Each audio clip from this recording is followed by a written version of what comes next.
So, asparsha yogo vainam.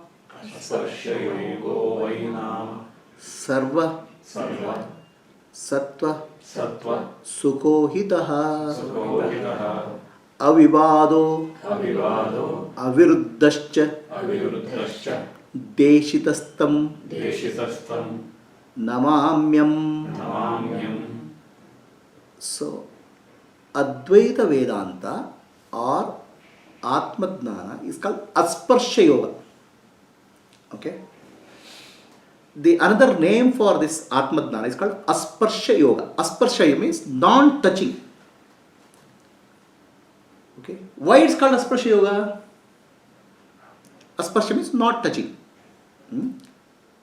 Okay, Asparsha Yoga is very, very enjoyable. This is the most joyful thing somebody can hear. It is beneficial to all. More importantly, there cannot be any dispute against this. There cannot be any dispute. There cannot be any contradiction in Advaita. Okay? And what is revealed by Vedanta, I bow down to the Asparsha Yoga or teaching of Advaita Vedanta. So let us understand. What is the meaning of Asparsha? Asparsha means what? Untouchable. Something cannot be touched. Untouched. What is it untouched? Atma cannot be touched by anything. Okay, Atma is the subtlest and subtlest. Nothing can be touched. It is Sukshmati Sukshma. Okay. So why this is told? Because many of us have a wrong understanding that my mind is impure. Okay, I have to get a purity of mind before I can realize myself. Mind has to become pure before I can realize myself. Mind has to be pure before you can realize itself. If mind can touch Atma, Atma has nothing to do with your mind. Atma is pure. Nothing can touch Atma. Nothing can pollute Atma. It's like sky. The clouds can cover the sun. Cloud cannot cover the sun. Clouds appear to be covering the sun, but clouds cannot cover the sun. How do you know that your mind cannot touch Atma? Our mind is not really blocking Atma. How do you know that?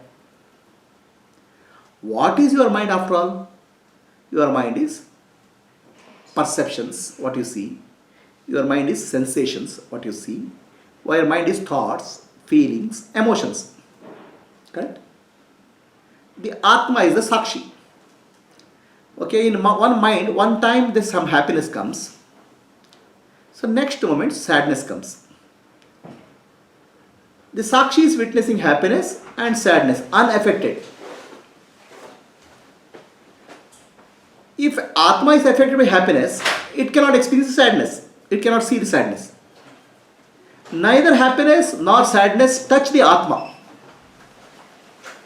Okay? Perceptions. I see the light, I see the darkness. If I see the light, it affects the Atma, then I cannot see the darkness. Okay? Then there is I do a mistake, I do a sin.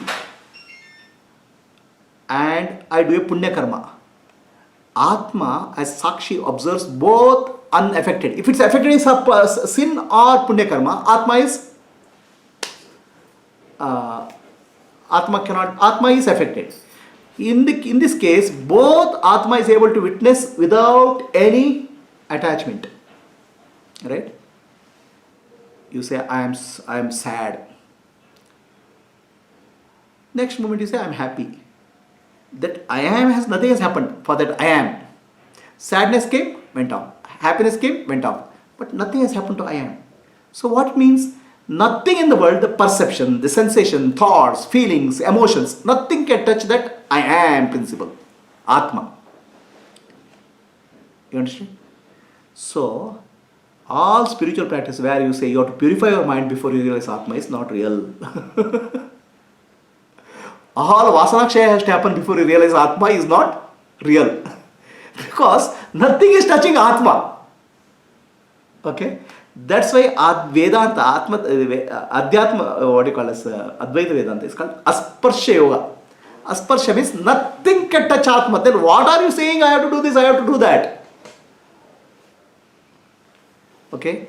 Many of spiritual practices, religious practices are focused only on the purifying the mind. Okay? Before you realize God, you purify the mind. Okay, you have to be pure before you realize you are a sinner. So these are the practices. Advaita Vedanta says, Atma has nothing to do with that. So why are you bothered about them? That's why it's called Asparsha Yoga. Who is Asparsha? Atma is Asparsha. Atma cannot touch anything. Nothing can touch Atma. Atma is the eternal witness. Okay? No, Right? he said mind is impure. He didn't say Atma is impure. No? Yes, my dear. But then who are you? You are the mind or Atma? You have to decide who are you, which side you are. You are on the winning side or losing side. Mind can never win. The problems of the mind can never be solved. Right? Okay? Atma has no problem. So you have to decide which side you are in. And you perpetually solve the problems of the mind, which will never be satisfied. That's what happens to most of the people on the spiritual path. Perpetually they are spending time on purifying the mind. Okay? I remember a story, Zen master story. A Zen master has become old. He's on the verge of retirement. He makes an announcement in the, he had 60,000 students, it seems, big monastery. He makes an announcement. Anybody who can summarize my teachings in 2 lines, okay, will become my successor. So then there's a big blackboard there. So all the students gather. There's a leader who is supposed to be well versed in all these scriptures. So he's so expert. Okay. And he is so expert, and everybody is considered as a rank student. He has to listen to all the scriptures. He knows everything by heart. So that guy comes and writes in 2 lines. Okay. Mind is a mirror. Polish the mind. Dust the mind. And realize yourself. He writes it. And all the 60,000 students start clapping. Such a beautiful summarization. 2-line summarization. So then, hearing this noise, the cook comes out from the kitchen. He says, what is going on? He's a illiterate. So the master has said see, this is a beautiful summarization of master teaching. Okay. Mind is a mirror. Polish the mind, dust the mind, and realize yourself. He has written. See, such a beauty. Then this man says, I don't understand all this. He was a cook in the ashram for last 30 years. I don't understand. And he cannot attend this satsangs, all the everyday master satsang. I cannot understand this. Okay. So can you please write what I say? Okay. Right. No mind, no polishing, no dusting, no self. Then all should start booing him. This fellow is an idiot. He doesn't know anything. Okay. So this guy is such a dumb cook, cooking for last 30 years. He doesn't know. And the master comes, hearing this noise. Then he says, what is happening? So see, this the student has written so beautifully, and this guy is saying no mind, no mirror, and no self. Okay. The master takes a stick and beats this cook. Okay. You idiot, 30 years you have been cooking and you don't know anything. Why are you coming and standing here? And then he appreciates the student. And then cook goes for cooking, and midnight, master wakes up the cook. Okay. Okay. See, you are the only one in this 60,000 students who understood what I said. And if I tell that, those people will kill you.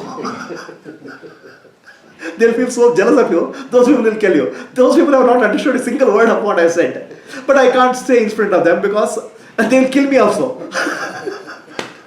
So, you take my rope, you take my stick, and you go far away and open another ashram, teach people what you understood. Okay, and this person goes and opens another monastery. It's a real happened story. And the monastery was taken charge by this the brilliant student. Okay, really, I have not understood it. Actually, there is no mind. So now we are struggling to repair the mind, struggling to purify the mind, struggling to find out. So that's why he says asparsha yoga. Nothing can touch. Okay. It is enjoyable to all. It's the most enjoyable thing for all the people. It's beneficial to all, most auspicious, and it's disputeless. Okay, there cannot be any dispute, and there's no contradiction. Now this is another thing. So any dispute can happen in the duality. Duality is right and wrong. Okay, happiness and unhappiness. Okay, the duality, multiple viewpoints can be there because there's a duality. In non-duality, what is a dispute can happen? There's no dispute itself possible. Now, can duality dispute non-duality? No, they are different domains. Can there be contradiction in the contradiction can happen in duality? Non-duality, there's no contradiction possible. Of course, confusion possible from duality to non-duality. Contradiction is not possible. Confusion is removed through jnana. So, contradiction is not possible. Contradiction is possible in duality, and dispute is possible in duality. But duality to non-duality, there is no dispute at all. And non-duality viewpoint says, duality you have a dispute, I perfectly accept. Duality you says, this is right, Advaita is right, I accept that because it's your viewpoint. But there is no contradiction between your viewpoint and my viewpoint because we are in different domain. The dispute can happen in the same domain. Right? See, most of the people who are following Advaita, they will keep on contradicting or criticizing Advaita. From Advaita point of view, there is no criticism, contradiction. What you are saying is right, absolutely right, because it's your viewpoint. I am not disputing it. So Advaita doesn't dispute because Advaita is encompassing all the viewpoints. All the contradictions are okay in absolute viewpoint. The contradiction is not possible. In duality, if it's right, it cannot be wrong. If it's wrong, it's not right. If it's right, it's wrong. Good and evil, they are opposite of each other. In absolute reality, they are all contradiction can exist simultaneously. Okay, so viewpoints. The viewpoints are different. For example, somebody is going in a boat. Okay, he sees the tree is approaching him. It's his viewpoint. But somebody is standing near the tree, he sees boat is approaching him. Which viewpoint is right? No. This guy says my viewpoint is right, and the guy says my viewpoint is right. Because, in this case it's easier to explain. But that's what happens in duality. Both the people feel that their viewpoint is right, and that's why they keep on fighting. But if you really understand, both viewpoints are viewpoints from a relative point of view. Okay? Then that viewpoint which is higher than this viewpoint, there's no contradiction there. You are saying is right. You are saying is right. Now, but this person says, how can he be right and how can I be right? In duality, all the fights are, I am right, you are wrong. But what you can't understand is, I am right and you are also right. That's not possible in duality. So you are saying Advaita accepts all the viewpoints. Advaita accepts all the viewpoints are right and all the viewpoints are wrong because they are all relative. No view. No view. No view. There's no contradiction between what is Advaita viewpoint and other viewpoints, he is saying. Advaita doesn't say you are right, you are absolutely right, you are right, and he is also right. No, this case says I am right, he is wrong. That's also correct. But at the higher level viewpoint, both seems to be, because you can understand only this much, you can understand only this much. That's why from Advaita viewpoint there is no contradiction. Alright? So that's where when the Jainism, there is one philosophy. It's called Anekantavada. Okay, I don't know whether you have heard of this Anekantavada, I have told sometimes. It happened, Anekantavada was discovered by Mahavira when he was a boy. It's called Vardhamana. Vardhamana means his father had named him Vardhamana. Okay? See, father was a king. So he thought his son will take his kingdom to higher level. This guy is called Vardhamana, growing.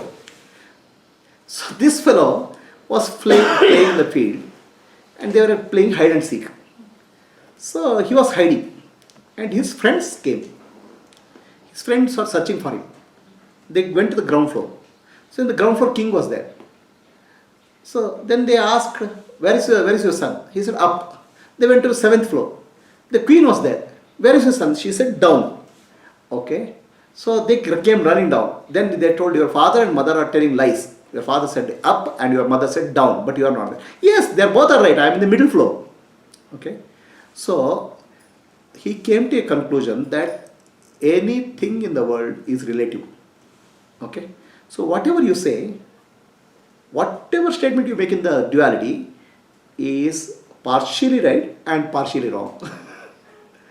There's nothing absolutely right and absolutely wrong in duality. Okay. When his father says he is up, he is partially right. When his mother says he is down, she is also partially right. Okay. So in duality, any statement, any viewpoint is partial. But what happens is the people in deep duality saying that this is only right, this is only truth. They fight for that. And that's where all the fight and wars happen. So Advaita says, I don't have any dispute with you. Okay? If you say you are right, you are right. If he says you are wrong, he is also right. Okay? Because both are viewpoints and no viewpoint is complete. So that's why he praises the Advaita Siddhanta. Asparsha Yoga. Atma cannot be touched by anything. Okay. That's the Asparsha. And Atma Jnana has no dispute with any other system. And Atma Jnana has come from the highest scriptures, Vedanta.